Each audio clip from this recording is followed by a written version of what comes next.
ও শুধু ফিলিস্তিনের বিপক্ষ করেনি, ও শুধু ফিলিস্তিনের বিপক্ষ করেনি, ও আমেরিকার 5টা গোলাপ। সৌদি আরব কেন ফিলিস্তিনের পক্ষে কথা বলছে না? আপনি কি জানেন সৌদি ফিলিস্তিনের পক্ষে কথা বলছে না?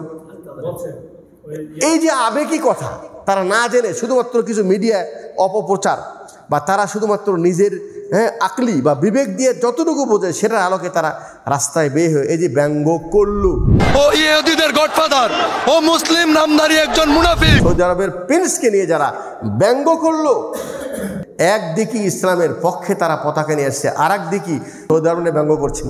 এখানে 30 লাখ বাংলাদেশি কাজ করে সৌদি আরবে, আর সেই দেশকে নিয়ে ব্যঙ্গ করলেন, সেই দেশের প্রিন্সকে নিয়ে ব্যঙ্গ করলেন। আপনি কি জানেন যে আমাদের বাংলাদেশের সৌদি আরবের কতটুকু মূল্য তারা দেয়? এটাকে আপনারা জানেন না? তাহলে তারা ইচ্ছা করলে তো এনি টাইম এই সবগুলোকে বেঁকে যেতে পারে। আহলে হাদিস আন্দোলন বাংলাদেশ, আসুন পবিত্র কুরআন ও সহিহ হাদিসের আলোকে জীবন গড়ি। ইতিমধ্যে আমাদের দেশে এই গত 3 দিন আগে একটা ঘটনা ঘটেছে। 3 দিন আগে একটা ঘটনা ঘটেছে, আর 4-5 দিন আগে আর একটা ঘটনা। 4-5 দিন আগে কি ঘটনা ঘটলো? মাশাআল্লাহ, মানে ইসরায়েলের বর্বরতার বিরুদ্ধে বাংলাদেশের জনতা তারা কি করেছে? মার্চ ফর গাজা, ঠিক আছে না? তার মানে হলেই যে তারা সবাই একত্রিত হয়ে তারা বিশ্ববাসীকে এটা জানিয়ে দিল যে আমরা গাজার পক্ষে এবং ইসরায়েলের বর্বরতার বিরুদ্ধে। কাজটা কি ভালো না মন্দ? ভালো, ভালো, অবশ্যই ভালো কাজ। যেহেতু ইসরায়েল মুসলমানের প্রতি বর্বরভাবে জুলুম নির্যাতন করেছে, অন্যায় অবিচার করছে, এই অন্যায়ের বিরুদ্ধে আমরা সেখানে যে প্রতিবাদ করা অথবা অন্যায়ের হাতকে মানে বাধাগ্রস্ত করার মতো ক্ষমতা আমাদের নাই, কিন্তু আমরা আমাদের পক্ষ থেকে কতটুকু যে আমরা আমাদের কথাটা পৃথিবীর মানুষকে জানা দিতে পারি যে আমরা এটার নিন্দা জানাচ্ছি এবং আমরা ফিলিস্তিন মাজলুমের পক্ষে। বিষয়টা ভালো, মাশাআল্লাহ। আচ্ছা, আপনি গিয়েছেন ফিলিস্তিনের মুসলমানের পক্ষে, আর কার বিপক্ষে গেছেন? ইসরায়েলের বিপক্ষে। আর যেই এক শ্রেণীর যুবক, তাদের চেহারায় আবার ছোট ছোট দাড়ি, এখন চিনে নেন এরা কারা? এই যে দাড়ি খুব বেশি লম্বা হয় না, ছোট ছোট দাড়ি, তারা মনে করে এতটুকু রেখে রাখলেই একদম পরিপূর্ণ মুসলমান হয়ে গেল। এই মুসলমানরা গিয়েছে তো ইসরায়েলের বিরুদ্ধে, ফিলিস্তিনের পক্ষে, আর সেখানে যে মানে সৌদি আরবের বিরুদ্ধে, সৌদি আরবের কি নাম, সৌদি আরবের প্রিন্সের বিরুদ্ধে সেটাকে তারা কি বানায়, এটা কি বলে, এটাকে ব্যঙ্গ করে। সৌদি আরবের প্রিন্সের ফটো বানায়, নাউজুবিল্লাহ, এগুলি কথা তো বাইরে বলাও মুশকিল। এটা এটা এটা না না বলা মুশকিল বলতে, এটা তো ঘটনা ঘটেছে, এটা মিডিয়াতে চলে আসছে। তো আমি এই আমার আবেগের কথাই বলছি যে আমরা কি করতেছি, কেন করতেছি এবং এর পরিণামটা কি। আমরা ওই রাস্তায় বের হয়ে বললেই যে ইসরায়েল যুদ্ধ বন্ধ করবে, এমনটা কি? আর আমরা যদি বলি যে আমরা ফিলিস্তিনের সাথে আছি, এটাই কি যথেষ্ট আমাদের? জি না, মুসলিম হিসেবে এতটুকু যথেষ্ট না। শোনেন, যখন পৃথিবীতে কোনো বালা মুসিবত আসে, কেন আসে বলেন? মুসলমানদের ইমানের ত্রুটির কারণে।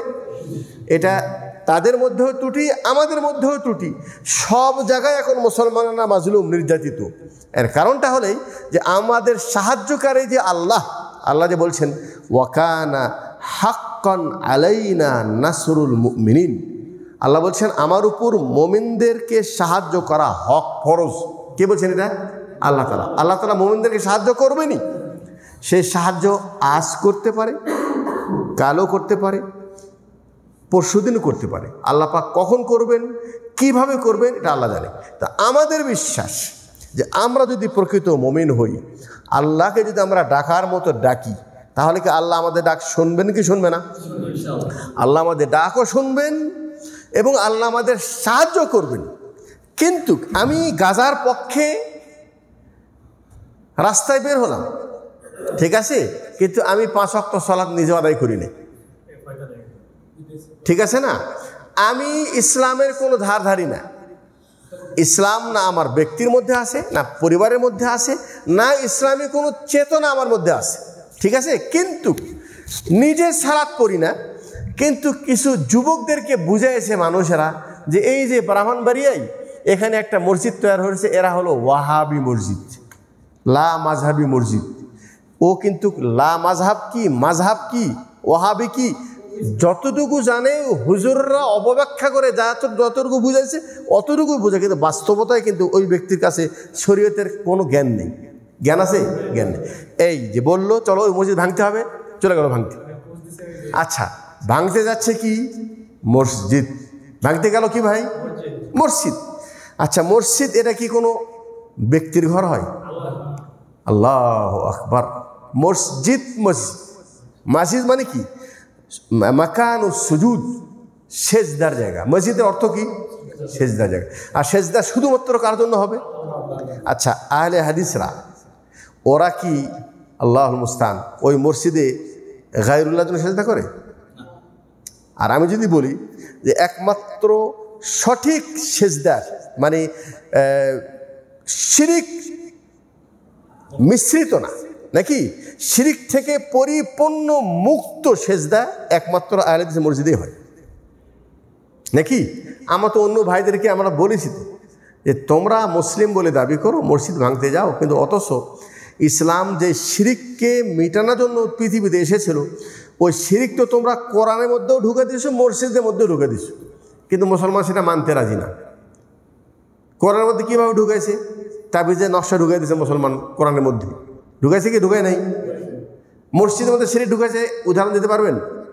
ইয়া আল্লাহ, ইয়া মোহাম্মদ, হে আল্লাহ তুমি সাহায্য করো, হে মোহাম্মদ তুমি সাহায্য করো। আচ্ছা, মোহাম্মদ সাল্লাল্লাহু আলাইহি ওয়াসাল্লামের কাছে কি সাহায্য চাওয়া এটা কি তাওহীদ নাকি শিরিক? এই শিরিকটা কোন আহলে হাদিস মসজিদে পাবেন? কথা বলেন, পাবেন?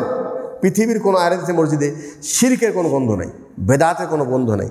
আর তারা সেই মসজিদকে ভাঙতে আসছে। তার মানে যেই মসজিদে প্রকৃত মুসলিম সেজদা করার জন্য, আল্লাহর ইবাদত করার জন্য যে মসজিদ তৈরি করেছে, তুমি একটা হুজুগ দিয়ে যে এটা লা মাযহাবি মসজিদ, এটা অমুকের মসজিদ, মসজিদ ভাঙতে গেছো। আর মসজিদ ভাঙতে যে আল্লাহুল মুস্তান মসজিদের ভিতরে যেগুলি বই পুস্তক আছে, কোরআন আছে, সেগুলোকে ছিঁড়ে ফেলে দিয়ে, সেগুলো মানে রাস্তায় ফেলে দিয়ে, দেওয়াল ভেঙে মানুষদেরকে বন্ধু আহত করে ফেলিয়েছে, নাকি মুসলমানদেরকে মারপিট করেছে, রক্তাক্ত করেছে।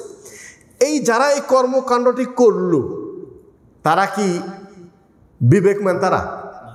তাদের কাছে কি কোনো বিবেক আছে? শরীয়তের কোনো জ্ঞান আছে? এই কাজটা কেন করলো? আবেগ। এই কাজটা করলো কি?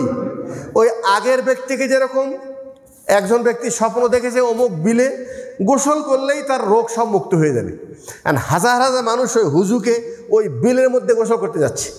আর এখানে মসজিদ ভাঙতে আসছে ওরকম আবেগী হুজুকি মুসলমান, যারা নিজেকে মুসলমান বলে দাবি করে, কিন্তু কেউ তাকে ভুল বুঝেছে, মসজিদ ভাঙতে চলে আসছে। কি কথা বুঝে আসলো? ঠিক তেমনই ঘটনা ওই ফিলিস্তিনের পক্ষে মুসলমান বের হয়ে এক সৌদি আরব সারা পৃথিবীতে একমাত্র প্রকৃত তাওহীদ এবং শিরিক মুক্ত যদি দেশ বলি তাও সৌদি আরব। এখানে কোনো শিরিক নেই, এখানে কোনো বেদাত নেই, এবং এখানে ইসলামের প্রকৃত রূপ যদি দেখতে চান তাহলে সৌদি আরব আছে আলহামদুলিল্লাহ। এবং ইসলামী আইন যতটুকু সৌদি আরবে আছে, এখানে কোর্ট কাছারি কি ওই কোরআন হাদিসের আইন আছে না নাই? তাহলে তো কোরআন হাদিসের আমল শুধুমাত্র সৌদি আরবেই আলহামদুলিল্লাহ এখানেই প্রতিষ্ঠিত, যার জন্য এখানে কোনো ব্যক্তি যদি বিবাহিত জিনা করে তাকে হত্যা করা হয়, কেউ যদি চুরি করে ধরা পড়ে তার হাত কেটে দেওয়া হয়। পৃথিবীর অন্য কোনো দেশে আছে? তাহলে যারা এই সৌদি আরবকে নিয়ে, সৌদি আরবের প্রিন্সকে নিয়ে যারা ব্যঙ্গ করলো, ওরা আমার মনে হয় ইসলামী খেলাফত যারা কায়েম করতে চায় তাদেরই মানে অন্তর্ভুক্ত মনে হলো আমার কাছে চেহারা স্বরূপ দেখে। ঠিক আছে, একদিকে ইসলামের পক্ষে তারা পতাকা নিয়ে আসছে, আর একদিকে ওই কেবলা তো একসময় কেবলা ছিল, আর এখন বর্তমান কেবলা কোথায় আছে? আর আপনি সৌদি আরবে ব্যঙ্গ করছেন। এই কেবলার দেখাশোনা কে করে? এই হারামাইনে যে সুন্দর সুব্যবস্থা আছে, এখানে ওমরাকারী, হজকারী এবং এখানে যারা মুসলমান যারা বসবাস করে তাদের জান মাল এবং ইমানের যেভাবে নিরাপত্তা এই দেশের সরকার এখানে দিচ্ছে, পৃথিবীতে এর কোনো নজির আছে? তাহলে এই দেশের হারামাইন দুটি হারাম আছে এখানে আলহামদুলিল্লাহ, এবং সেই দুটি হারাম সংরক্ষণের দায়িত্ব এই দেশের প্রধান যারা বাদশা তাদের আছে। এবং আলহামদুলিল্লাহ তারা সেটাকে কামা হাক্কুহু যেভাবে সেটাকে পরিচালনা করা দরকার আমরা আশা রাখি তারা সেভাবে পরিচালনা করছে আলহামদুলিল্লাহ। হ্যাঁ, ব্যক্তি হিসাবে, দেশ পরিচালক হিসাবে তাদের কিছু কর্মকাণ্ডের সমালোচনা থাকতেই পারে বা আছে, আমরাও এটা বিশ্বাস করি।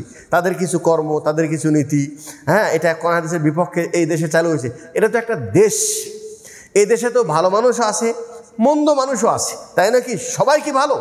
সবাইকে এখানে ফেরেশতা?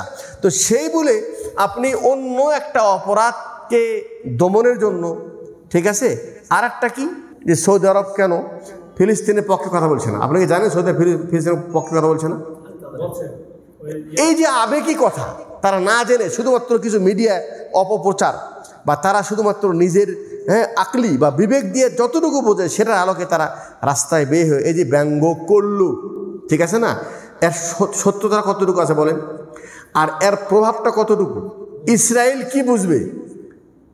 এই জনসমাবেশ এটা কি ইসরায়েলের বিপক্ষে গেল না সৌদি আরবের বিপক্ষে আসলো? এটার দ্বারা কি ইসরায়েল ভয় পাবে?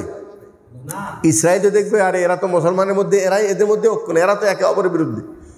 তো আপনি সমস্ত মুসলিমের ঐক্যের একটা মেসেজ দিতে গেলেন, আর সেখানে যে আসলাম নিজেদের মধ্যে আমরা যে নিজেদের মধ্যে দ্বন্দ্ব বা আমরা যে নিজেরা একে অপরের মনের ভিতরে হাসাদ হিংসা রাখি সেটা প্রকাশ করলেন। এটার দ্বারা কি লাভ হলো বলেন? কোনো লাভ হলো? কোনো লাভ তো হলো না। ক্ষতি কি? এখানে 30 লাখ বাংলাদেশি কাজ করে সৌদি আরবে, আর সেই দেশকে নিয়ে ব্যঙ্গ করলেন, সেই দেশের প্রিন্সকে নিয়ে ব্যঙ্গ করলেন। আপনি কি জানেন যে আমাদের বাংলাদেশের মানে ওই দেশের বা আমাদের দেশের মানুষের সৌদি আরবের কতটুকু মূল্য তারা দেয়? এটাকে আপনারা জানেন না? তাহলে তারা ইচ্ছা করলে তো এনি টাইম এই সবগুলোকে বেঁকে দিতে পারে। এই যে আমরা আবেগী মুসলমান, আমরা জানি না যে কি করতেছি আর এই করার পিছনে আমার কি ক্ষতি, এটা আমরা জানি না। মসজিদ ভাঙলে তার পরিণাম কি হবে তারা একটুও ভেবে দেখে নাই। আর আমরা আবেগ নিয়ে ফিলিস্তিনের পক্ষে রাস্তায় বের হয়ে সেখানে এসে এমন একটা কর্মকাণ্ড করলাম যার ক্ষতির দিকটা আমরা কখনো চিন্তা করিনি, ঠিক আছে? আমার এই বক্তব্য শুনে কিছু মানুষ বলবে এনারা তো সৌদি আরবের কি নাম দালাল, আমাদেরকে কিন্তু সৌদি আরবের দালাল বলে, আমাদেরকে তো ইসরায়েলের দালালও বলে। এই ইসলামের সেন্টার নাকি ইসরায়েল নাকি বেতন দিয়ে চালায়।